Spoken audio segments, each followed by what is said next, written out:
So welcome everyone to this, the third in our series of Net Zero webinars, Let There Be LED Light.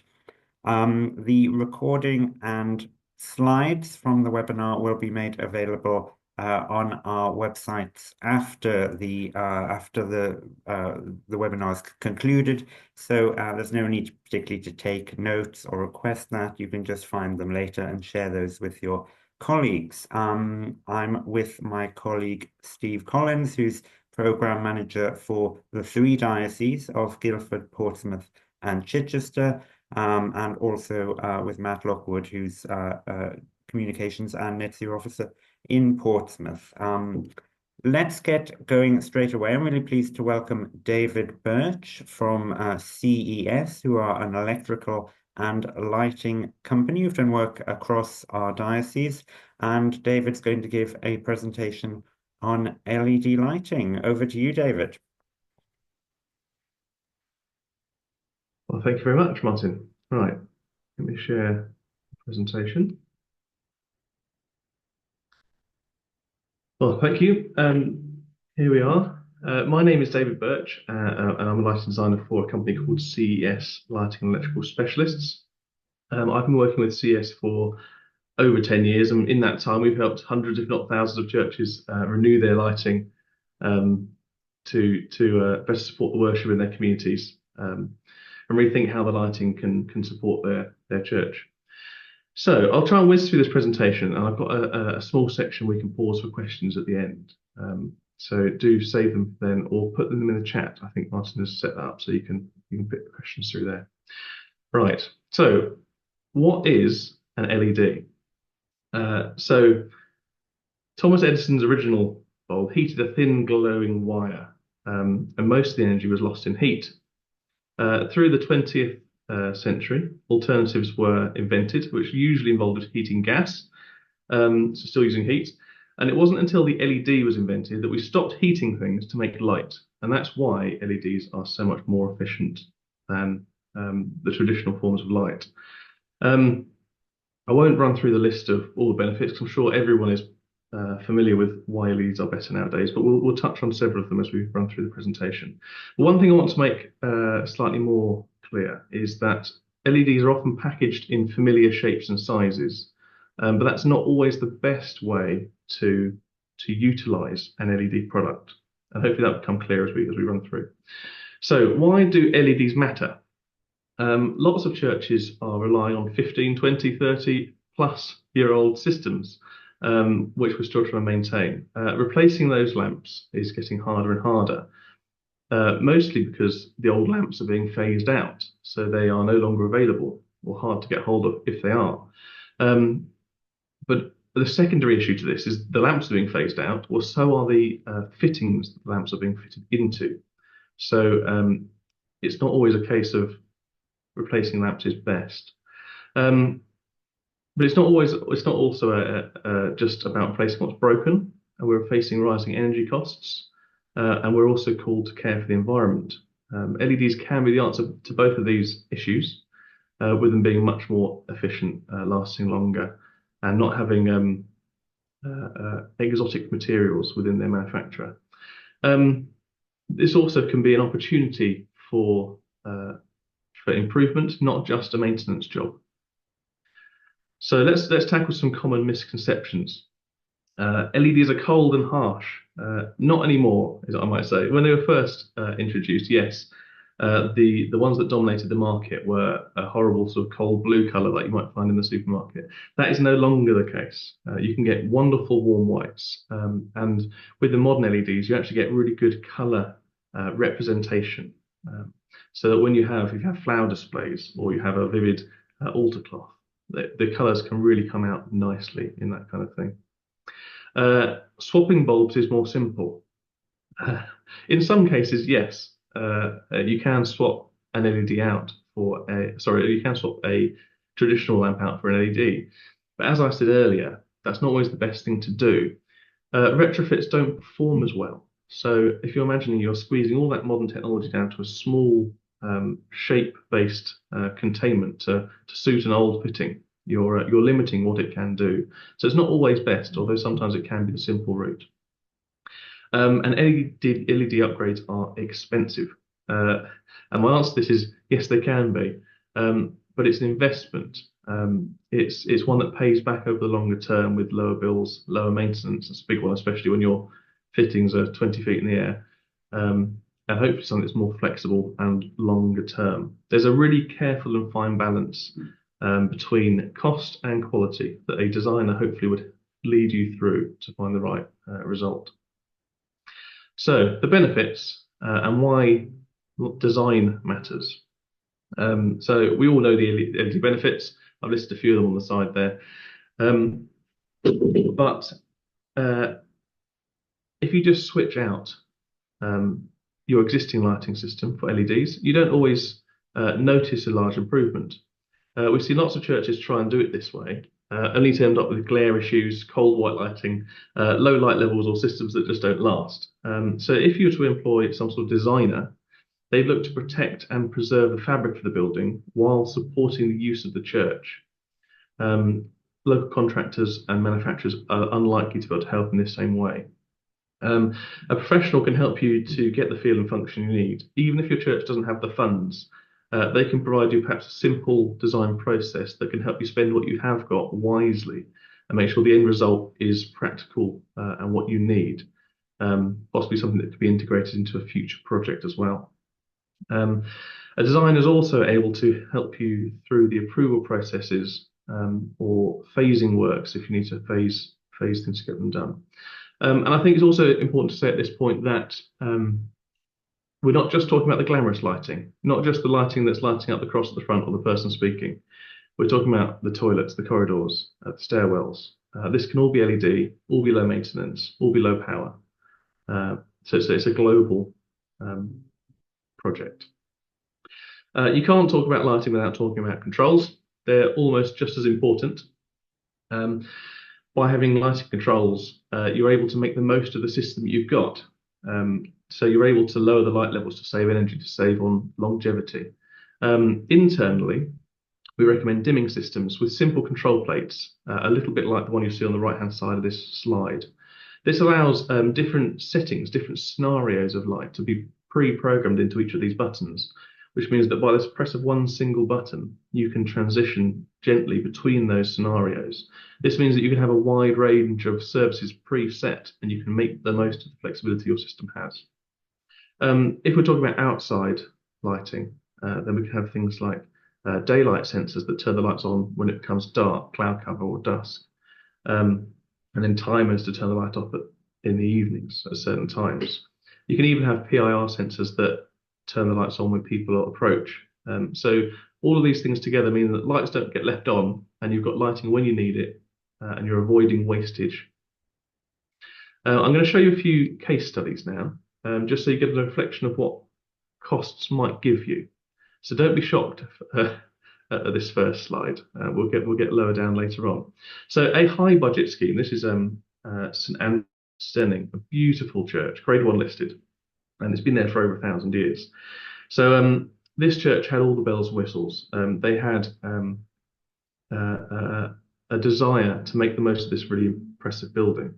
So just to show you a few little bits and pieces, we had bespoke pendants made for the aisles. You can see on the right-hand side of that slide. We had little shelf lights put in to light up their reredos and the triptychs. They had an intelligent control system. They illuminated the arcades and the clerestory windows. It was a fantastic project and a fantastic building. And I want to show you just a quick snippet. You can see this a few years ago because the energy costs are only 14p per unit. But you can see even on their system, where before they had almost no lighting and now they have lots of lighting, they're still making significant savings of over £500 a year on their electricity costs and quite a lot on their CO2 saved as well. So it's worth doing, and there's definitely savings to be made, probably more significant now. I'd say a medium budget project, and this is probably where a lot of them fall for a full scheme, is this one in St Lawrence Effingham, which actually sits in Martin's Patch in the Guildford Diocese. Similar to Stenning, we had bespoke pendants in the nave here and in their side aisle and chapel. And we had spotlights lighting up the service leading areas and a few of the feature areas. So it's still a wonderful project, and had the intelligent controls, as we've seen earlier. And that's 40 to 50,000. They also were able to, for that money, incorporate some external lighting to their tower. So they were able to be more engaged with the community that passed by in the evening. A lower budget project, so I must immediately apologise for the quality of the photo on the left. It's just taken from mobile phones rather than professional photos. But this is a 10 to 15k project, a small little church, St Paul's, Ludstown, where their priority is to light up the little features they did have. So the organ pipes, the chancel roof, the chancel step, which is where they lead most of their services from. And even though the picture on the left is in the day and the picture on the right is in the evening, I hope you can see there's a difference in the contrast and the areas that have been illuminated. So it's possible to do projects on a much smaller scale as required. And just so you know what's possible, I've got a few slides that just show a few other examples. So new builds. Designers happy to work with new builds, with consultants, with architects. Modern lighting controls with colour, all that sort of thing can be designed as well. And on the left here, St Thomas Balham, we've illuminated their arcades and their clerestory windows. In the centre here, St Barnabas Clapham Common, we've illuminated their reredos, their 3D carvings, and the east window. And on the right, we've incorporated some colour into Vestals Green Baptist Church. So how do you start this process? So first of all, I think you need to recognise your need. Lights are failing, bills are too high. Once you've identified that you need to do your lighting, it's engaged with a designer. You can do this by talking to your architect or the diocese, or if you know somebody, get in touch with someone like us. They will then walk you through the design process, which will start out with a brief, incorporating a budget. So you establish your brief and your scope, and the design hopefully will help you to establish a realistic budget for your ambition and help with planning and phasing as required. They will then work away and design this for you and with you, and they'll meet up, I'm sure, to meet up with you several times to run you through the design, make sure that everybody and all parties are happy. Once they finish that design, they hand it over to you, and you can send it off to the diocese for approval to make sure that the diocese and you get your faculty approvals through before you go any further. Once that's back, the design is suitable for competitive pricing. So you can take out your design to several parties to get priced. This means that you know you're getting the best price for that design, the agreed upon design, rather than getting 3 different quotes that you don't know how to compare. And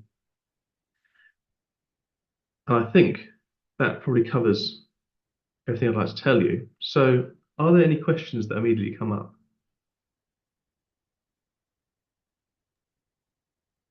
I have nothing in the chat, but I'm very happy, since we're a reasonably small group, if people want to just unmute and fire questions straight at you. Dave, I've got a couple of questions just in terms of spotlights, and I'm talking about more of this sort of performance spotlights, because I play in my church worship band, and I know these big things that they generate so much heat when you're on the stage, and we have just replaced ours with LEDs. I've had nothing to do with it actually. But you just want to say a little bit about, what you're getting with an LED sort of, performance stage spotlight compared to the old traditional side of things. Yeah, I mean, there's a few aspects to cover there, isn't there? In terms of actual fitting, you had a big, powerful fitting that 500 watts wasn't uncommon, right, for an old stage can. You're now replacing that with a 30 watt, 25 watt fitting. So cost, energy-wise, greatly reduced. And then the other benefits are things like size. So actually, your old bar cans were enormous. You get big stage cans on a big scaffold bar, and nowadays you can get small little fittings at the same size as your coffee cup that do a similar job. We also had, we also have now got really good optics. So that's when I say optics, I'm talking about the direction of light. It's really controllable. So nice narrow beams and nice wide beams, and anywhere in between. So we can use less power and less light, but actually more effective with it because of that control we have. And that's all an architectural LED spotlight That's its job, rather than a garden floodlight you might find from the local wholesaler. You can also incorporate all in one package, warm white, as we've discussed throughout here this presentation, but also colour. So you can have warm white and colour all within one fitting. So if you wanted to incorporate a youth evening where you bring up a nice magenta, and that can all be from the same fitting. So it's really flexible, really it's a good time for LED, that's what I'm trying to say. We're a mature technology.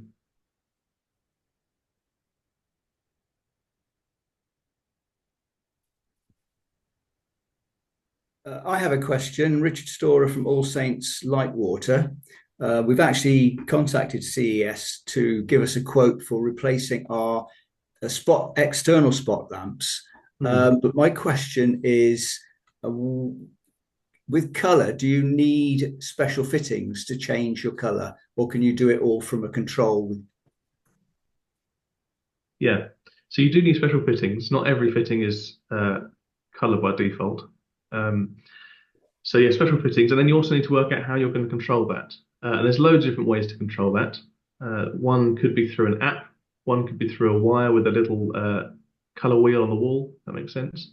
And another one might be just some presets. So yes, it's a different fitting, and you need to consider color. Control. Does that answer your question, Richard? Sorry. Yeah, thanks very much. Actually, make a point that you've quoted for replacing our external spot lamps. Yeah. We've got 4, and they're only on in the evening for about 4 or 5 hours. But the expense seems to be out of proportion with any savings. Right. We're looking at about £3,000 to replace four lights. Which to me means we're going to have to save an awful lot of electricity over an awful long time. But as we're using green electricity, it wouldn't really affect our CO2 footprint. Yeah. So external lighting, it's so important to get the quality right, because water ingress is a killer. So external lights are always more expensive. But that's where I come back to that cost versus quality point. There is a sweet spot.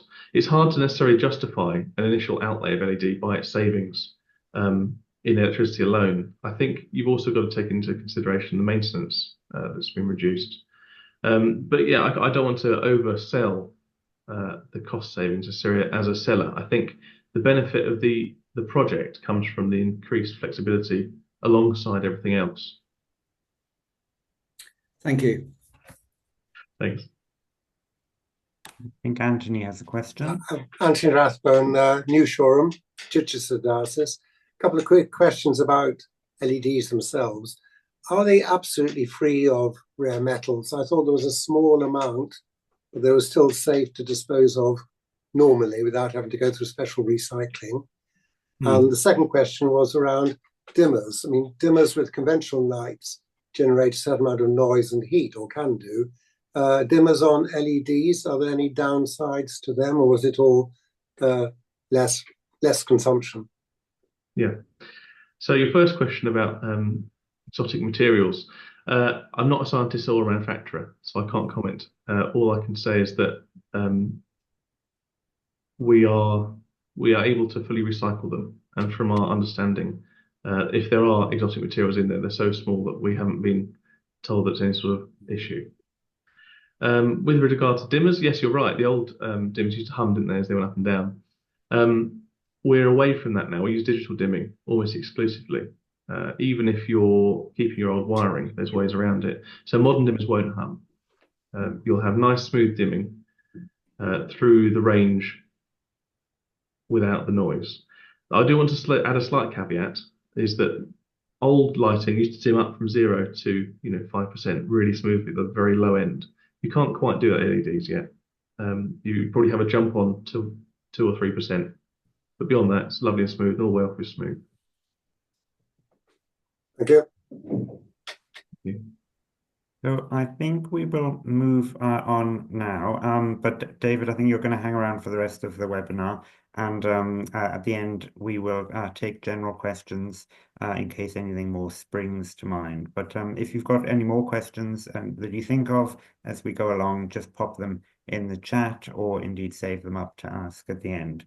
Great. I am going to, because this is about energy saving, which is one of the many features of LED. I've got a short presentation to share with you about other ways of saving energy in our buildings. So let me just find my presentation and share that with you. And now I just need to get the slideshow started from the beginning. Okay, hopefully you can now see my screen, saving energy in churches beyond LED, because there are other ways in which we can save energy in our buildings. That's a rather unglamorous picture of someone up in a loft looking at loft insulation there. So saving energy can save both money on our bills, both heating and if that is indeed gas, and on our electricity bills. So it saves money, but it also saves carbon. If we can save money from burning, save gas from being burned because we've reduced the amount of gas we need to heat our church, then carbon is automatically saved. And for those of us who are not yet on a fully renewable tariff, any reduction in electricity use also reduces the amount of carbon that we are using as a church and pumping into the atmosphere. So there are many things that we can do to reduce our energy use, and the eagle-eyed among you will notice that that beautiful window on the right-hand side has secondary glazing. So insulating our buildings well is a really important way of saving heat, making sure the heat we generate inside our buildings stays in our buildings. So it could be done, as the previous window showed, by secondary glazing. And those of us who were lucky enough to go to the conference in Portsmouth back in January saw some great examples there of you can hardly notice that it's there on the windows, providing an additional barrier to prevent heat loss. Heat isn't just lost through windows. Heat, of course, rises straight upwards. So one of the best places that we can insulate is our roof, or if we're lucky enough to have a loft space, it's very easy to put insulation into a loft space to prevent heat escaping that way. When I was doing a roof project back in 2019, I, as well as renewing the roof and putting solar panels on, insulated the whole of the loft space, and it made an instant difference. The building felt warmer and our bills were much reduced. Draft exclusion is really important as well. We all know that it's not nice to sit in the winter in a church where we can feel drafts coming at us from windows and doors. So that lovely door on the right there, as you can see, is really well sealed. You can just actually look at the door or window and say to yourself, can I see daylight through that? And often you can use products which are easily available in DIY stores to make an instant difference. And if you've got any questions, obviously speak to your DAC secretary and get a professional involved. Now, another place you can lose heat is under the floor. So if you're doing a project, perhaps to recarpet or to redo the floor in your church, insulating under the floor will prevent heat loss downwards and also make the sort of surface temperature of the church much more pleasant. Now, considerations around insulation can be governed by how frequently the building is used. If you're only using your building, for example, for a Sunday service, because perhaps you've got a separate church hall where you have other activities, no matter how well you insulate it, the heat will somehow escape during the week. So insulation is most cost effective where you're using your building regularly for community worship and teaching activities. While insulation is really fantastic, ventilation is also important. So we've got to sort of balance those two needs together. And also, let's think about the cost effectiveness of insulation. If you've got a loft, it's relatively easy to lay out insulation, whereas if you've got a very high, traditionally built church roof from perhaps the medieval period or a bit later, it may not be quite so easy to get insulation in there, and the cost might be prohibitive. But there may certainly be particular areas of the church or church hall or particular rooms which insulating would really benefit in terms of heat retention. One of the best ways to determine what's going to be most effective is to have an energy audit of your building. We've talked about energy audits before in these webinars, and if you haven't had an energy audit for your building, do contact one of the diocesan net zero officers, and we can put you in touch with an auditor and get that sorted for you to see what's most appropriate in your own context. As well as changing our spaces themselves, we might also change our behaviors. In the winter, for example, is it appropriate to have a small service in a very large space, such as the main church? Could a small service be moved to a smaller room or a side chapel, which is easier to heat? Do we come to church in the middle of December and January in our shorts and t-shirts? Well, no, the lady to the right is well dressed for a winter service, coming in a coat and with a scarf. Not that we want to be cold in church, but we shouldn't imagine it's going to be as warm as our front room. Turning off devices is a piece of advice as old as well all of us. And when devices are not needed, they should be turned off. So that might be fridges, which are used only occasionally, or computers that we can shut down in the evening to be turned on again the next day. And this is where we can really educate our team to be monitoring the building, monitoring the energy use, and making sure devices are switched off or powered down as appropriate when not in use. And finally, just a few other approaches. Optimizing heating controls. We did a webinar on that via Chichester earlier in the year. And of course, you know, heating systems can be really sophisticatedly controlled. It's much better, for example, to heat one room than the whole building if we're only using one room. So is it zoned? Are the controls appropriate? Can we control it from our mobile phone? For example, if a group phones you up and says, well, actually, we're not meeting this evening after all, it's much easier, isn't it, if you can just kind of click the heating off rather than having to either go to the church or indeed just leave it on to heat no one at all who's using the building. And if we have a traditional kind of gas or oil system, are we making the most of it by making sure pipework is flushed so that the heat is distributed evenly? And is the pipework appropriately insulated as well? If your boiler room is really hot, then you're actually wasting a lot of room down there. So it's good to get it insulated, and that would be particularly cost effective if, say, your boiler is not particularly old and you know you're going to be using that gas system for many years to come before considering any electric alternative.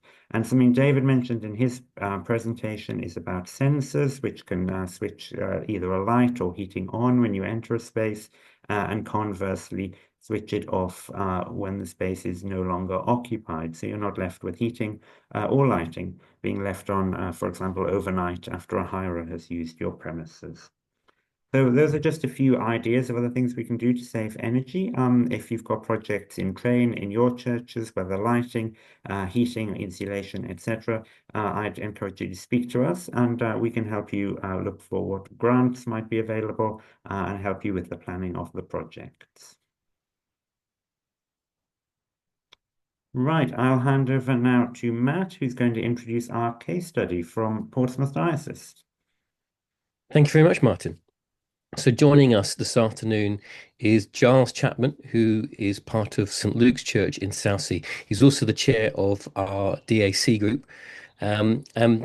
Giles is going to share a little bit about the journey that St Luke's Church took earlier this year to replace their LED lighting system and what the results have been. So Giles, over to you. Thank you, Matt, and good afternoon, everybody. I hope you will take this as a good news exercise rather than anything else, because that's how we certainly see what's happened at St Luke's in Southsea.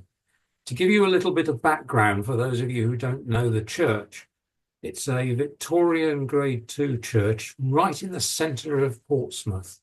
It's almost next door to the Portsmouth and Southsea station, and it's only a few minutes walk from the main shopping centre. So you can imagine what it's like. It's not a huge building in terms of some of the city centre churches that we may all be aware of, but it's not small either. So it's a useful building. It is surrounded by office blocks and university halls of residence, and there's a very large Church of England secondary school bang next door.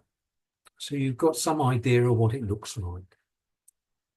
The building is used extensively by the community. It's open 6 days a week, and it is used as a workspace. We've encouraged people who live and work locally to take advantage of the space that we've got. We don't have pews in the church. We have therefore been able to create a work area in the nave, which is extremely useful and is extremely well used. You will understand from that inevitably the heating and lighting bills are going to be high. It's also the case that we've got a cafe on site. That operates 4 days a week and is open to the public. It's quite a successful venture at the moment, but of course it doesn't help the energy bills. Therefore, the energy that is used at that church is inevitably going to be higher than the average church, and probably will be in the top few in the diocese. It certainly is in our diocese, and probably in yours as well.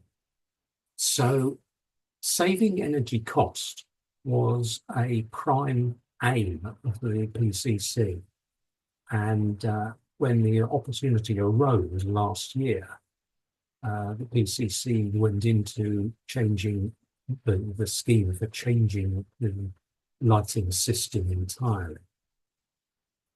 I agree with a lot of what David has said, and a lot of your comments reflect what our experience has been. I suppose it would be fair to say that we've gone down the relatively cheap and easy route.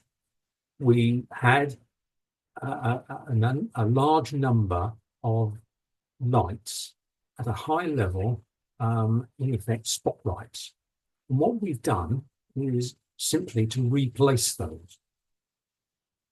What we found was that the old lighting system was incredibly inefficient and was costing a bomb, even though it wasn't that old. I would guess it was probably put in 10 or 15 years ago. What we found was that we had to replace the entire unit. We couldn't replace the bulb on its own. And again, what David has said is correct. The new unit is in the same place, but it's smaller. So that brings benefits and conversely issues with it. The wiring, fortunately, was okay. So we didn't get involved in having to do new wiring. Again, reflecting what's already been said, our energy use is monitored on a daily basis. And somebody who deals with it for us, is it going to their phone? How that works, I don't know, but it does work. And the net result is we've got an extremely good management of energy use on a daily basis. If I want to know, for instance, if we've had a particularly big day, Tuesday last week, let's say, I can ask Nigel to tell me what the energy use was on that particular day. And he can, just like that. What David and Martin have said is absolutely right in our experience. If you have controls and means of finding out exactly what's going on when, it's a great advantage. Now, coming to the costs, some of the figures I'm going to quote to you are perhaps frightening. but I think you'll see when I get to the end that what we have done has been, financially at least, very beneficial. Before the lighting was changed, the cost was running, the electric cost for the church, and I'm not talking about the electric cost for the cafe and the hall separately. This is the average cost was £15 a day. That's averaged over a 7-day week. Since the change to LED lights, and nothing else has changed, the use of the church has continued exactly as it was. So the only thing that has changed is the new lighting system. We saw an immediate drop. The first couple of days, we were staggered by how much it had dropped. We are actually saving about £10 a day. That £15 has gone down to £5. That is going to mean a saving over a year of about £3,500. And when you consider the cost of putting those new lights in was just under £8,000, that's going to be a payback period in less than 3 years, which I think you might agree with me is not a bad deal, really. Not a bad deal at all. If that percentage drop is indicative of what you get for your money in changing your bulbs, I would suggest that the same applies elsewhere. Can every church save 2/3 of its electricity cost by changing its light bulbs? Well, David, you may know more than I on that, but we're certainly doing it, and we think it's a jolly good idea, and we're very pleased we did it. Our current contract for energy supply is up for renewal in the autumn, and we're looking to change that, which is going to help our CO2 figures, and hopefully it's going to cost a little bit less in day-to-day running costs as well. To pick up on a couple of things that have been said already, as I say, we haven't gone for an expensive lighting system as such. We've simply replaced the units that were there. What David said is absolutely right. There were people who were concerned that the new LED lights would be harsh and would not provide the right atmosphere for those who come into the church and use it as a workspace. Totally wrong. It's absolutely great. And we've had no complaints whatsoever from the users of the building. Everybody has said that they can do what they did before. They can see perfectly well. The lighting system actually works. I think that's probably it, but I'm very happy to answer any questions any of you have got. Thank you very much, Giles. I thought of a question, now it's gone. That's right. In terms of funding to get the work done, how did you manage to do that? Did you use the quick wins? Did you find some other funding as well? Yes, we used quick win grants. It was about £4,600, something like that. So locally, we raised the balance, 3,300 or so ourselves. That was basically the split. The quick wins grant was a very good, very good and worthwhile exercise. And just in terms of from start to finish, how long did the whole process take? Well, not very long, really. I suppose the opportunity arose sometime last summer, and some of us were working on the scheme during the autumn. There was a scare before Christmas when we got wind that there was going to be a problem with VAT reclaims, which I think we all know about. So we tried to hurry the contractor up a bit, and we got it in time, got the VAT claim before the end of March.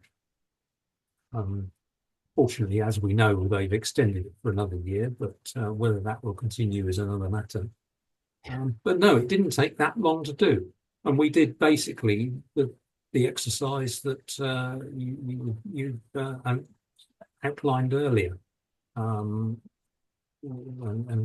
got a system organised. It wasn't going to be a complicated system because we hadn't got the money, to be perfectly honest, in doing a comprehensive lighting scheme. But what we've done is replaced what we had with the efficiency of the LED system, and that's about it. So no, not long at all, really. That's fantastic. Yeah, that's fantastic. Does anyone have any questions for Giles, just to kind of finish this section off?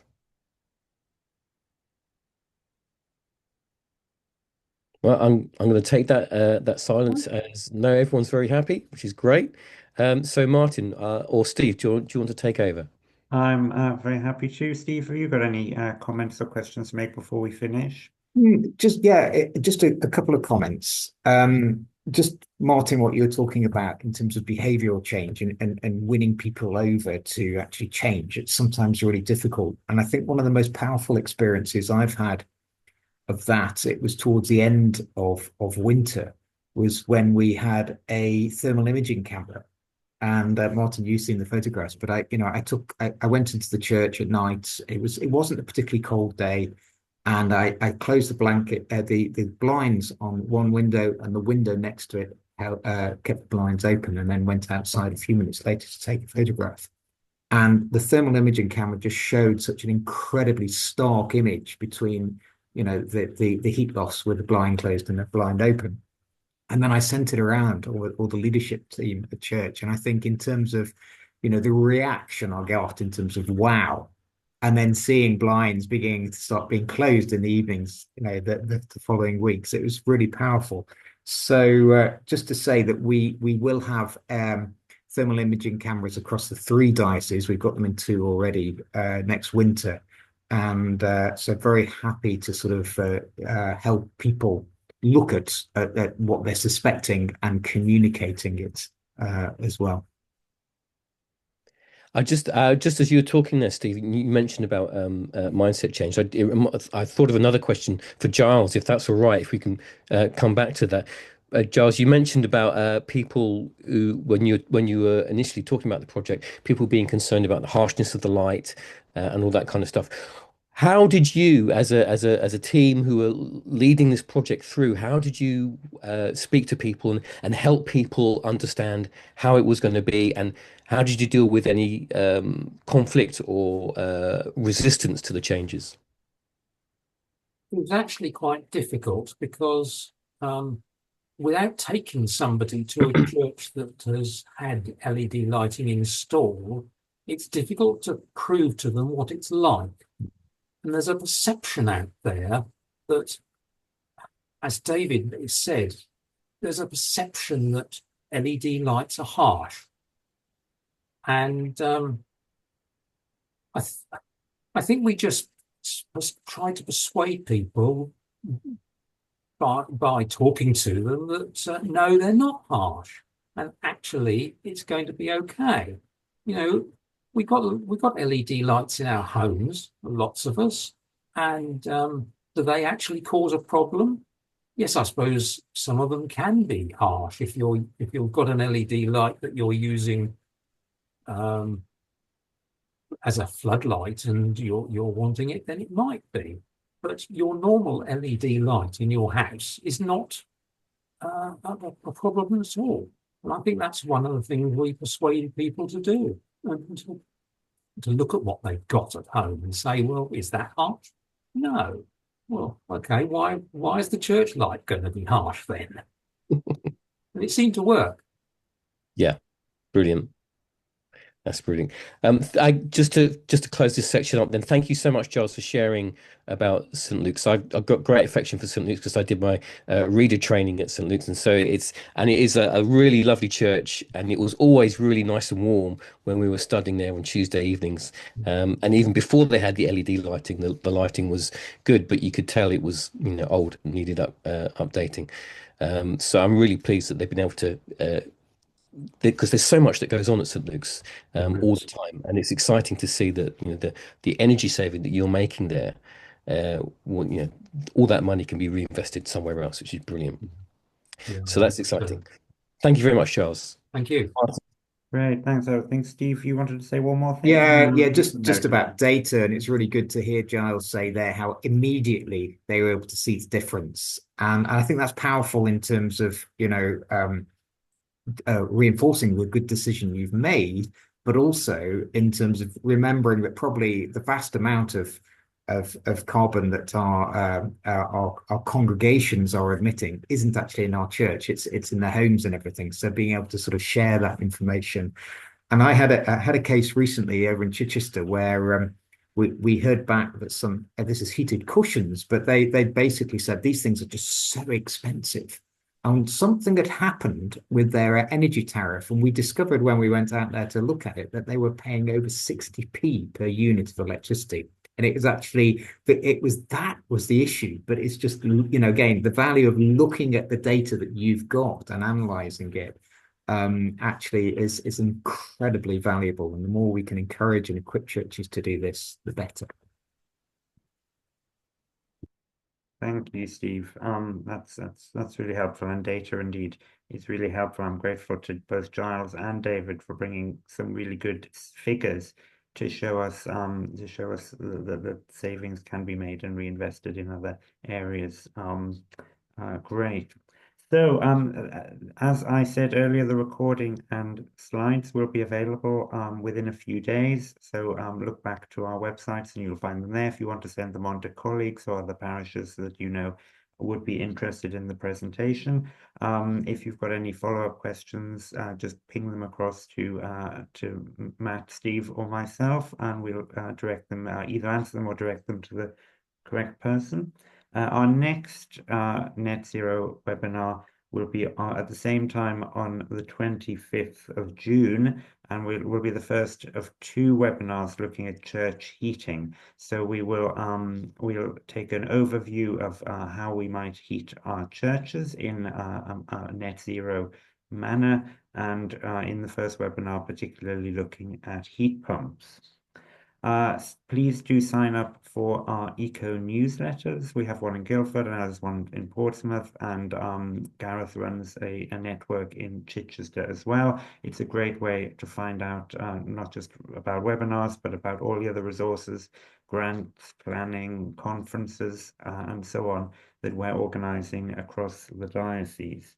And talking about conferences, just a date for your diary, Saturday, the 17th of January, will be our joint diocesan conference hosted in Guildford.